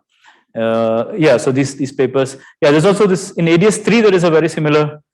I forgot to mention it, or I lost the slides, by Lawrence Eberhard, but it does essentially the same thing. You have some free string in the tensionless string in ADS3, and he asks for the generating function of states, and that agrees with the boundary symmetric product orbifold. But one thing I want to emphasize is, I think the correct way to think about that is also an open string theory. Of course, he does fundamental string, but you could go to some dual frame where it's a D string. I think that's the second open string theory. Although it's done in the bulk, it's some fixed bulk and then probe D-brane type of calculation. So that should be the other open string theory. And then, see this formula at the end. I forgot to say one thing. So although there's no stability in the most general case of these numbers that I showed you, like these tables that I was showing you, the first few tables, like the simple tables, had a stability of numbers. So there was an easy convergence there. Here, the question is there a formula? Then, even though the numbers don't stabilize to a constant, they stabilize to a function. And that's the function that I've given you. Right? There's a formula for that. So that means that actually the expansion is convergent. It's not an asymptotic expansion. I have a completely, and the convergence you can think of either in terms of the coefficients that you fix a charge, and you go to n goes to infinity, and after some time it's given by one formula. That's the sense of convergence. You can also make it this sense analytic. Okay, I don't want to do that here, but Borodin and Okumkov actually do that. So that means that the black holes should come out of this formula. The curves I showed you, I started here, but I kept adding them, and I claim this is convergent. So in fact, the asymptotic of this asymptotics of this formula should also have the black holes. And that in a sense, it means that these black holes are formed by giants. And it's like in the original, sort of, just before ADS-CFT, that was really the idea of Maldacena and friends. The black hole are Callan, Maldacena, all these people. The black holes are formed by deep brains, and that led to a lot of development. Then, of course, the ADS-5 was the near horizon of that. But then we have black holes inside ADS-5. They should also be made of deep brains inside ADS-5. And I claim that's what is going on here. Okay. And then there's the last speculation that these complex saddles that were so important in the Euclidean gravity story. Yeah, could there be some kind of, you have these different giant gravitons, and here I add them up, but maybe I can give a phase and make some block wave kind of thing. This is the physics block. How do you get the n square? I don't know. This is so I have yet to do it, but it must be that if you take my formula and do the right scaling, you must get the black holes. So one natural this thing would be if you let m go like n. Yeah, so you have to have at least n giants, exactly. N deep brains make up the thing, exactly. So okay, we can talk. Yeah. But those things you can get at least for the small n's, right? You can just look at the so numerically I showed you as much as I have, but I think one can do this analytically. So I have some ideas, but yeah. But numerically you see that if you look at m going like n for so that's hard because the black it's hard because we don't have that much data. So yes, to the extent that I could do n equal to 10, but for here the next formula is like 2 giants is difficult to do. For 1 giant it works, but that's not. Yeah, it is still under construction. These things are Okay, so that's it then. Thank you for all the questions, all the comments over all the 3 days. Thank you very much.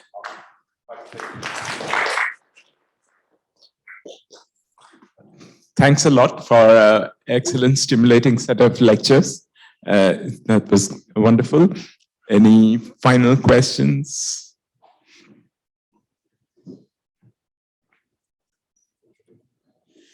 So there may be a simplification for m going to infinity. That's possible. That's possible. With those determinant formulas in the free fermion type, going back to the free fermion representation, and then that may give another. And there may be this m going like n and taking this limit may be easier. Of course, eventually what I want to do is to ask if that free fermion picture is physical. There's like this Lin Liu Maldacena, or you also had a story of this type. Actually, Lin was on the chat. I don't know if he's there now. In the Zoom, maybe. Anyway, so that would be sort of a big goal. And if you have some droplet picture or something like that for these black holes, that would be wonderful.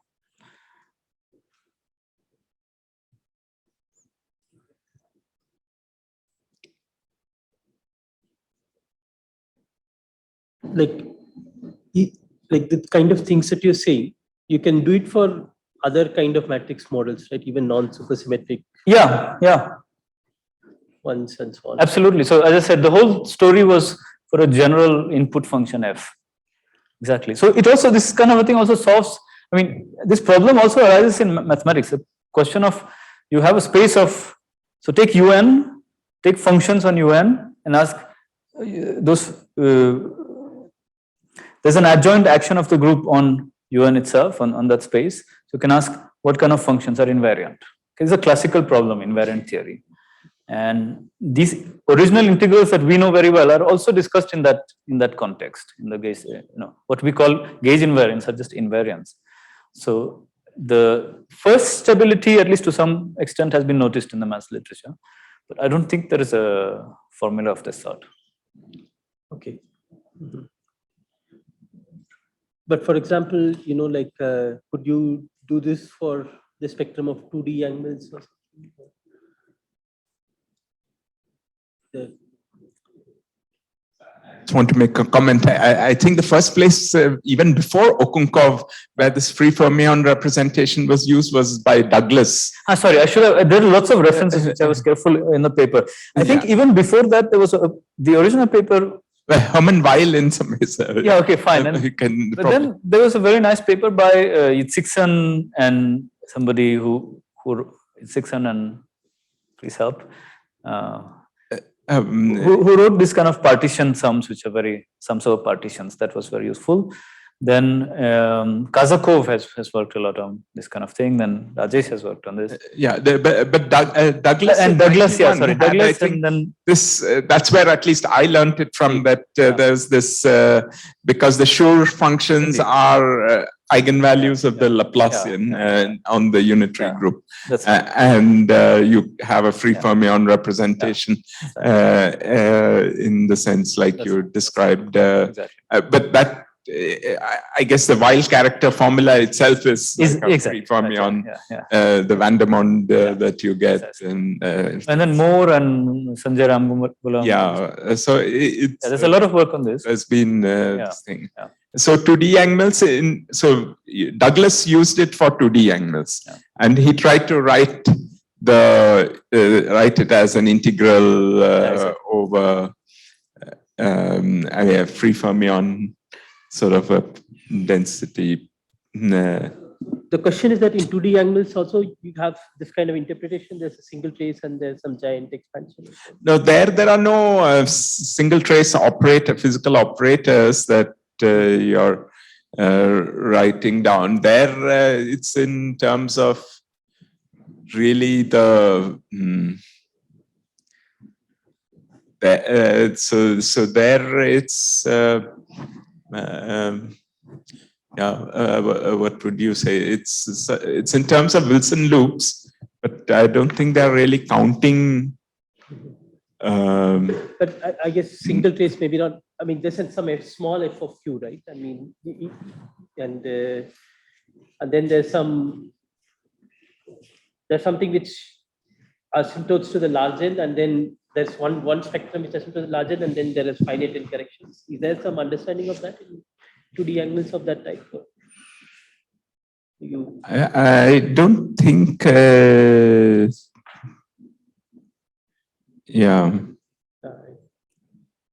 I don't think because there are no local excitations, gauge invariant local excitations in 2D angles. I don't think there's only observables are really holonomics. So I'm not sure there is any direct interpretation.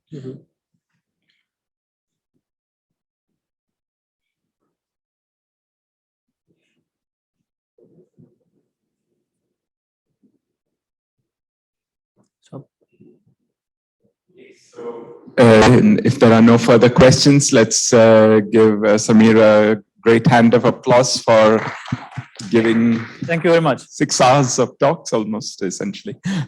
So thanks a lot.